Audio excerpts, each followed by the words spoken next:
बात करेंगे झारखंड के शराब नीति की। तो झारखंड में शराब नीति की चर्चा पिछले 2 दिनों से सियासत में चल रही है।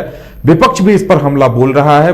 बाबूलाल मरांडी लगातार ट्वीट कर सीएम को सवाल खड़े कर रहे हैं। उन्होंने कहा है कि ये जो नई शराब पॉलिसी 1 मई 2022 को लाई गई थी और उसके पहले ही उनकी तरफ से कहा गया था कि सरकार को भारी नुकसान होने जा रहा है। चर्चा इस बात को लेकर इसलिए हो रहे हैं क्योंकि लगभग 550 करोड़ का नुकसान सरकार को उठाना पड़ रहा है। नवंबर तक लगभग 1600 करोड़ का लक्ष्य था और सरकार 1064 करोड़ ही अभी तक राजस्व वसूली कर पाई है। ऐसे में विपक्ष ने भी हमला बोल दिया है। बाबूलाल मरांडी लगातार ट्वीट कर रहे हैं और आप देख सकते हैं उनके ट्वीट्स, जिसमें उन्होंने ये सवाल खड़े किए हैं कि आखिर उत्पाद विभाग ने ठेके से पहले ही अब तक करीब 600 करोड़ के सरकारी राजस्व के नुकसान की बात है।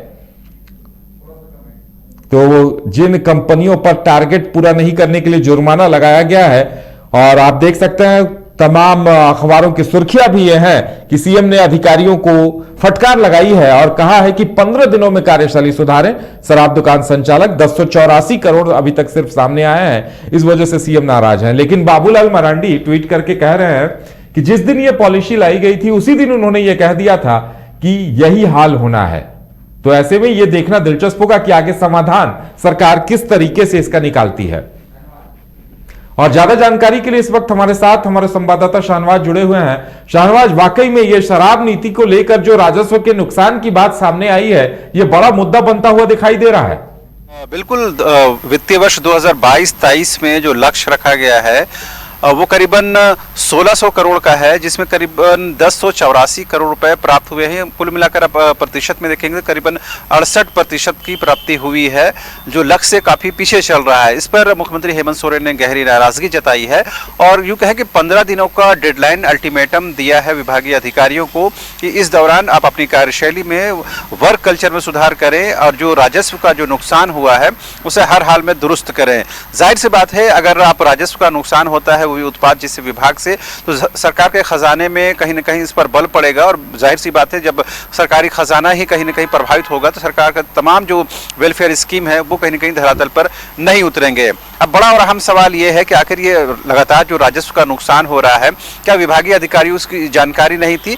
इस बारे में खुद विनय कुमार चौबे जो उत्पाद विभाग के सचिव हैं, मुख्यमंत्री के भी सचिव हैं, मुख्यमंत्री के बेहद करीबी है, उन्होंने कहा कि लगातार इसकी रिव्यू की जा रही थी और जो मानव प्रदाता कंपनी है, जो ह्यूमन रिसोर्स उपलब्ध कराने वाली जो कंपनी है, वो सारी जो गड़बड़ियां हैं उसी के द्वारा हो रही हैं। लिहाजा उस एजेंसी पर भी कहीं न कहीं दंड की कार्रवाई की गई है, उस पर कहीं न कहीं फाइन लगाया गया है और उनको अल्टीमेटम तक दिया गया है। लेकिन मुख्यमंत्री यहाँ पर संतुष्ट नहीं है, उन्होंने 15 दिनों का अल्टीमेटम दे दिया है। मुख्यमंत्री ने कहा कि उनके कानों तक ऐसी कई बातें पहुंची हैं जो एक्सेप्टेबल नहीं है। ओवर प्राइसिंग उसमें सबसे अहम मुद्दा है कि ओवर प्राइसिंग की खबरें दुकानों से आती हैं।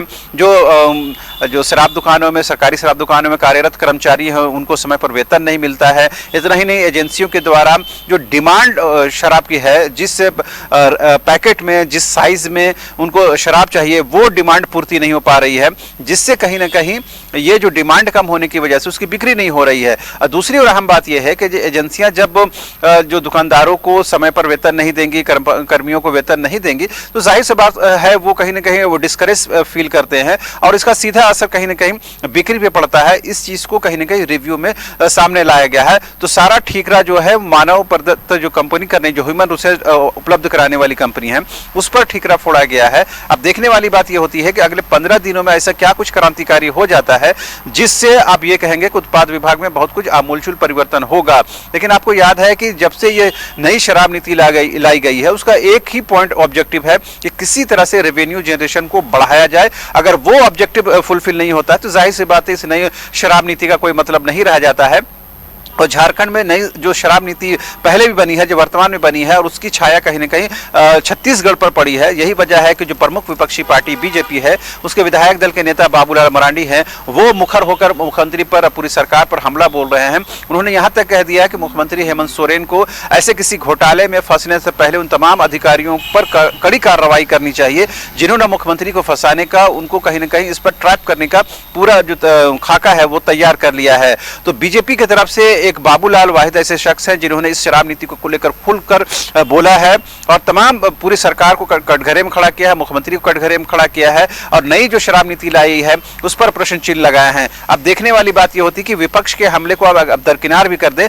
खुद मुख्यमंत्री इस बात को स्वीकार कर रहे हैं कि रेवेन्यू जनरेशन है वो जैसा उम्मीद था, जब जैसे ऑप्टिमिस्टिक थे वो लोग, वो फुलफिल नहीं हुआ है। जाहिर सी बात है कहीं ना कहीं ये सरकार के कान खड़े करने वाली है। यही वजह है कि मुख्यमंत्री को खुद रिव्यू करना पड़ा है और अगले 15 दिनों का अल्टीमेटम के अंदर अगर सुधार नहीं होता है तो यकीन जानिए कि मुख्यमंत्री का अगली जो बैठक होगी, जो रिव्यू मीटिंग होगी, वो बेहद चौंकाने वाली होगी। जी बिल्कुल शाहनवाज, हमारे साथ जुड़ने के लिए और तमाम जानकारी देने के लिए आपका बहुत बहुत धन्यवाद। तो राजस्व के बड़े नुकसान को देखते हुए सीएम ने अधिकारियों को 15 दिनों का अल्टीमेटम दिया है, लेकिन विपक्ष के नेता बाबूलाल मरांडी का कहना है कि कोई फर्क नहीं पड़ने वाला है, क्योंकि जब तक नीति में बदलाव नहीं होगा राजस्व संग्रहण में भी सुधार नहीं होगा। अधिकारियों ने सीएम हेमंत को गुमराह किया है, यह आरोप बाबूलाल मरांडी ने लगाया है। अब 15 दिनों के बाद सीएम क्या निर्णय लेते हैं जिससे राज्य के खजाने को चूना ना लगे, देखना दिलचस्प होगा। फिलहाल हमारे साथ इतना ही, हमें दीजिए इजाजत और आप देखते रहिए न्यूज बाइस्कोप। नमस्कार।